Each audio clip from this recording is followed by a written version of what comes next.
CTV's Adrian Gobriel checks out the comeback and whether Canadians will pitch their double-double to Dunkin Donut. Okay, Adrian.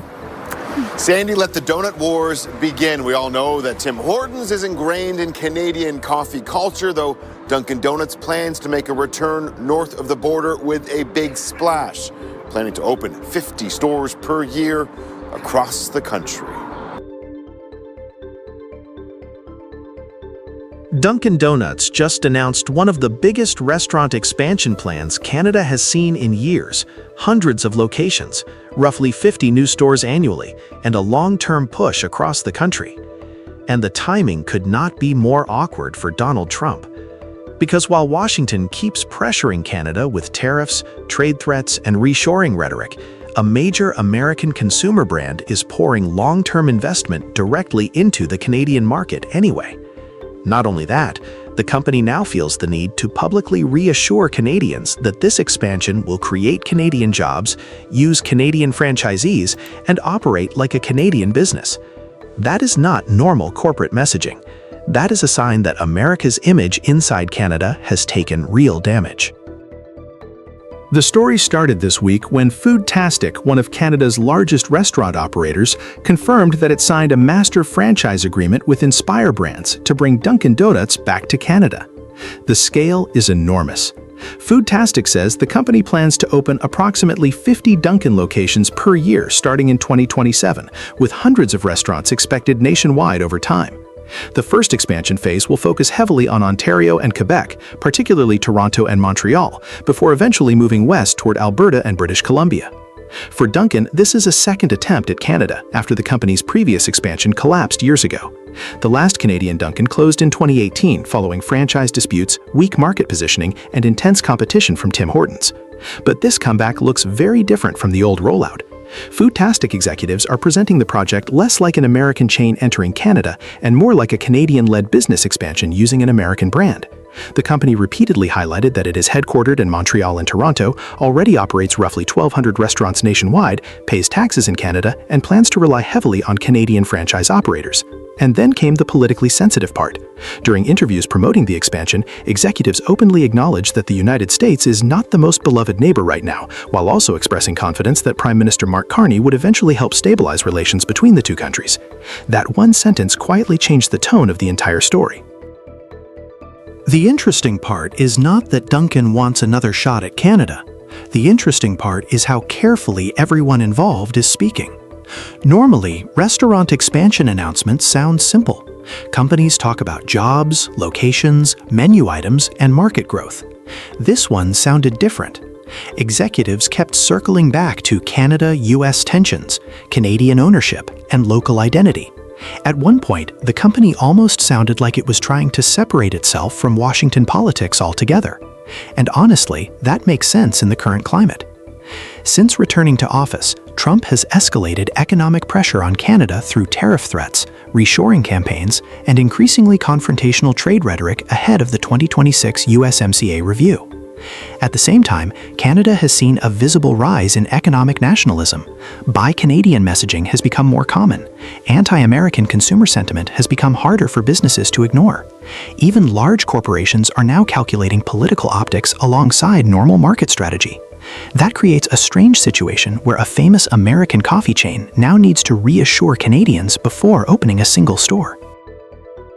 And yet, despite all the political friction, the business side of the story tells a completely different narrative. Dunkin is not shrinking its ambitions in Canada. It is scaling up aggressively. That matters because companies do not commit to hundreds of future locations unless they believe the market is stable enough to support long-term expansion.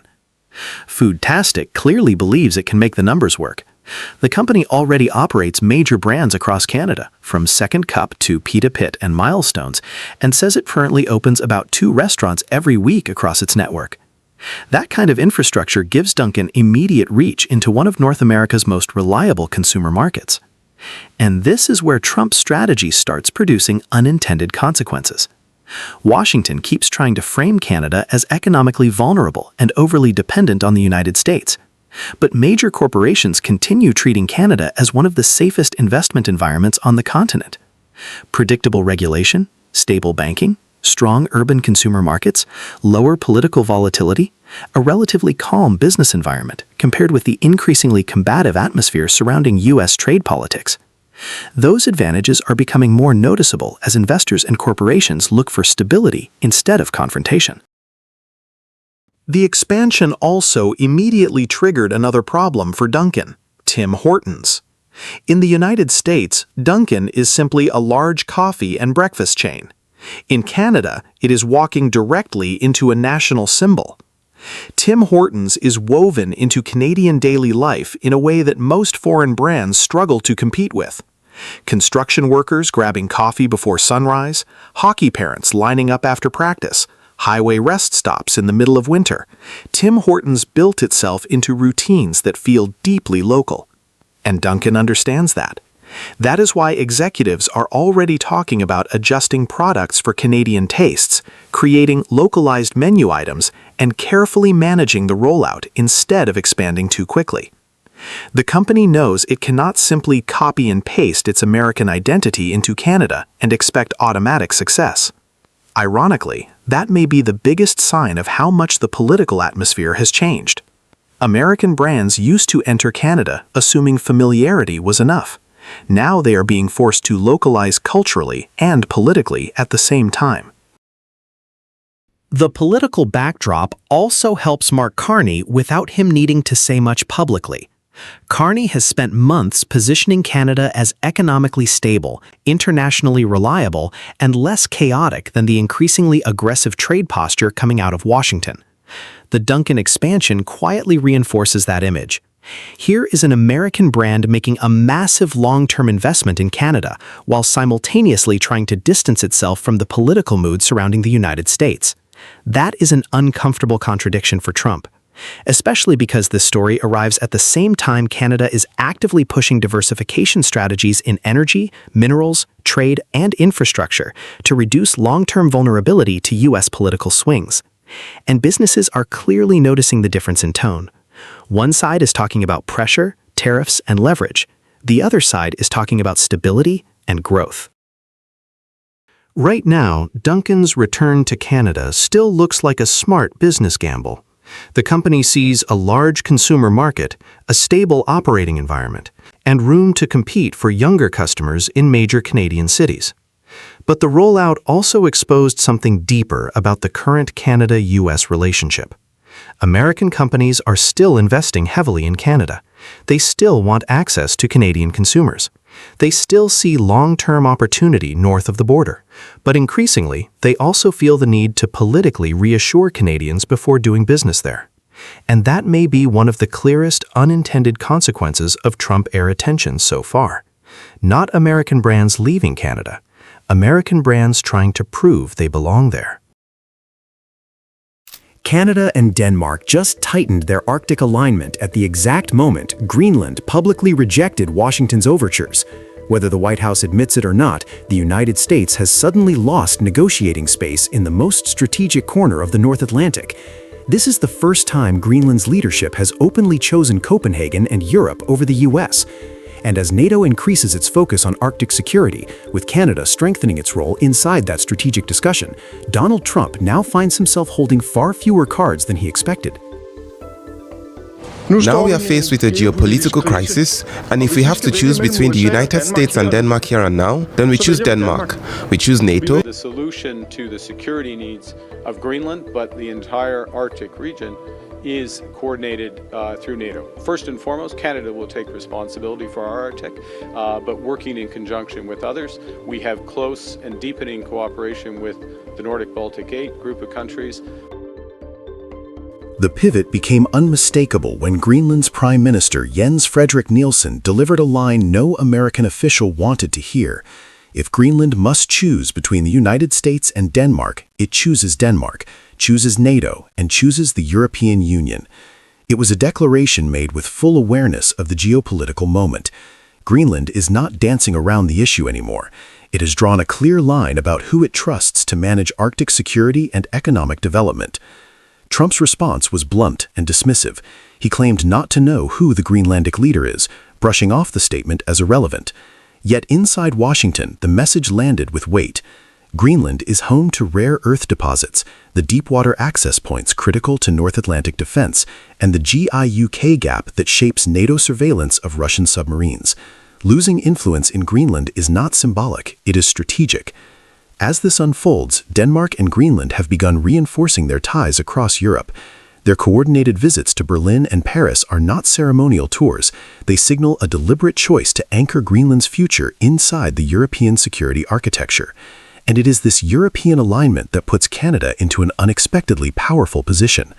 Prime Minister Mark Carney, already responding to Trump's tariff threats and preparing Canada for the 2026 USMCA review, has reoriented Canada's Arctic strategy around NATO and multilateral cooperation.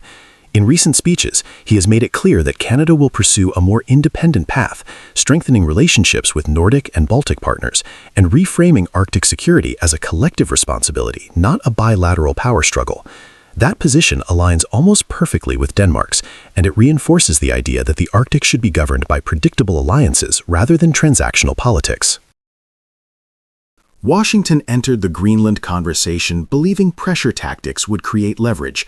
The assumption was simple: raise economic stakes, dial up the rhetoric, and push Denmark and Greenland into negotiations they would rather avoid.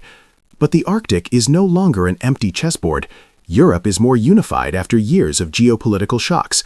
Greenland has grown more assertive about its autonomy, and NATO is watching the region closely as Russia expands its northern presence and China positions itself in Arctic shipping routes.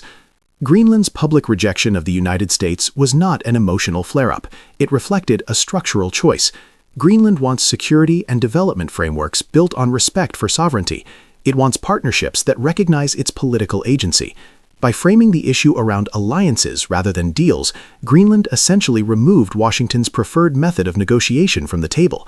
Trump's dismissal of Greenland's leadership may have played well domestically, but on the international stage, it confirmed the perception that Washington underestimates smaller partners.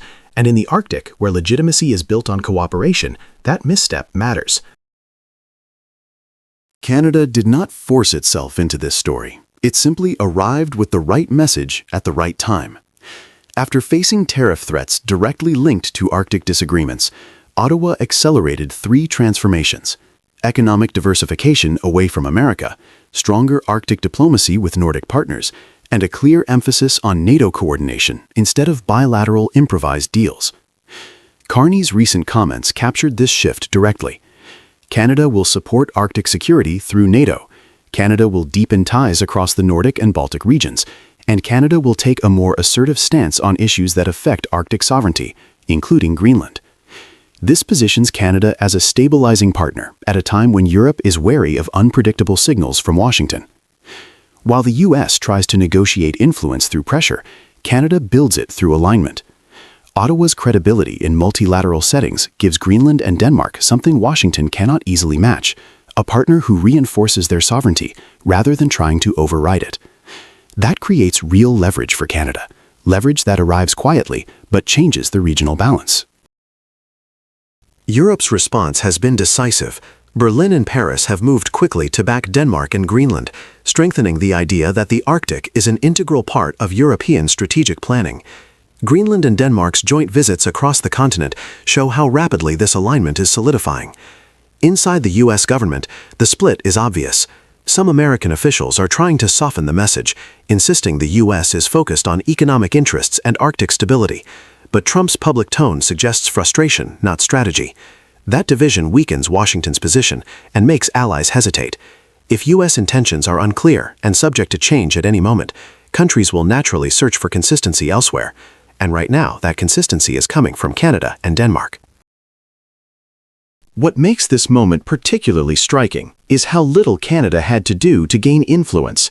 The combination of Denmark's firm position, Greenland's independent voice, and Europe's renewed unity created a vacuum that Canada was perfectly positioned to fill. Carney's foreign policy has been built around reducing reliance on the United States and strengthening Canada's role in shaping multilateral rules, especially in the Arctic. Now, with Greenland choosing Denmark and Denmark choosing NATO, Canada becomes a natural connector, a country capable of stabilizing the Arctic conversation while maintaining credibility with both Europe and the United States. Washington is not frozen out, but it is no longer the dominant voice, And for the first time in years, Canada has room to shape the Arctic agenda without orbiting American priorities. The United States assumed that Greenland's strategic location would automatically translate into influence. Instead, Greenland shifted toward Europe, Denmark strengthened its alliances, and NATO, thanks partly to Canada's push, is building a more coherent Arctic posture. Canada and Denmark did not shut the door on the United States. They simply built a framework that rewards partnership over pressure, stability over improvisation, and respect over dominance. In doing so, they left Washington with fewer tools and fewer opportunities to steer the outcome. The question now is whether the U.S. can adapt to an Arctic defined by cooperation rather than coercion. And for Canada, a deeper question emerges. Is this the beginning of a lasting Arctic realignment, one where Ottawa becomes an essential broker between Europe, Greenland, and the broader NATO alliance? That is the shift worth watching.